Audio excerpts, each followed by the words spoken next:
Assalamualaikum warahmatullahi wabarakatuh. Perkenalkan, nama saya Raihana Rahmasarita. Saya mahasiswi Universitas Terbuka dengan NIM 0514600014. Pada tugas 3 kali ini saya akan membahas terkait praktik inovatif dan solusi implementasi pada pelayanan publik. Di sini saya membuat teori berdasarkan yang telah saya identifikasi pada tugas 1 dan 2 yang sudah saya kumpulkan. Untuk pembahasan yang pertama yaitu kendala yang sering ditemui dalam pelayanan publik, yaitu kurangnya transparan. Jadi warga atau masyarakat kadangkala tidak mengetahui untuk proses pemberkasannya sudah di tahap apa.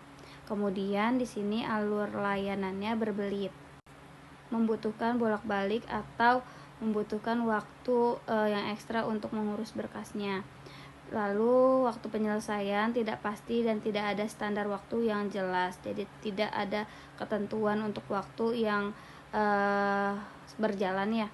Lalu keluhan masyarakat tidak langsung masuk ke proses perbaikan. Lalu untuk solusi yang saya terapkan dalam praktik video ini yaitu solusi yang berbasis SLA, yaitu single window atau tracking digital. Di sini gagasannya sederhana saja, masyarakat cukup mengurus melalui satu pintu layanan atau front office terintegrasi.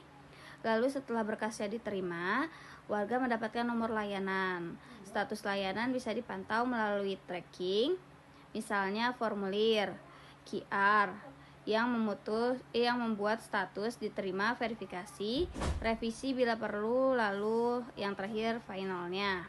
Selain itu, proses internal dikunci dengan SLA atau standar waktu per tahap agar pelayanan lebih terukur. Yang ketiga yaitu dasar teori mendukung.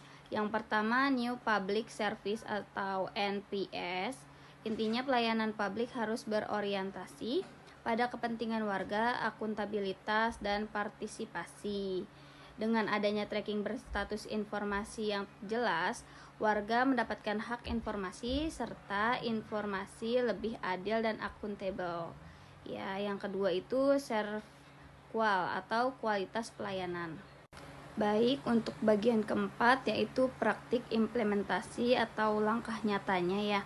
Untuk langkah pertamanya, tahap penerimaan berkas, lalu pemberian nomor layanan dan status awal, kemudian yang ketiga workflow internal dan SLA. Yang bagian empatnya notifikasi dan tindak lanjutnya. Lalu yang terakhir itu mekanisme umpan balik atau feedback loop. Di sini keluhan warga dicatat dan dipercetakan penyebabnya. Data keluhan ini menjadi dasar perbaikan SOP pada layanan berikutnya. Selanjutnya kita akan membahas dampak positif.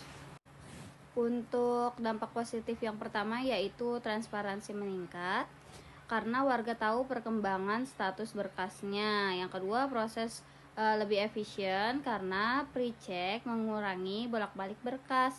Yang ketiga, kepastian layanan lebih tinggi karena SLA membuat batas waktu yang jelas. Yang keempat, kepuasan masyarakat meningkat karena respon lebih cepat dan informasi lebih jelas. Lalu yang terakhir yaitu pemerintah atau instansi lebih mudah mengukur kinerja. Baik, itulah tentang pemaparan video saya mengenai permasalahan pelayanan publik, baik di bagian penjelasan singkat masalah, ada solusi yang ditawarkan, lalu dasar teori yang mendukung, yang keempat praktik implementasinya atau langkah nyata, yang kelima itu dampak positif. Mungkin itu aja yang saya bisa paparkan dalam video ini. Untuk kurang dan lebihnya mohon dimaafkan. Terima kasih. Wassalamualaikum warahmatullahi wabarakatuh.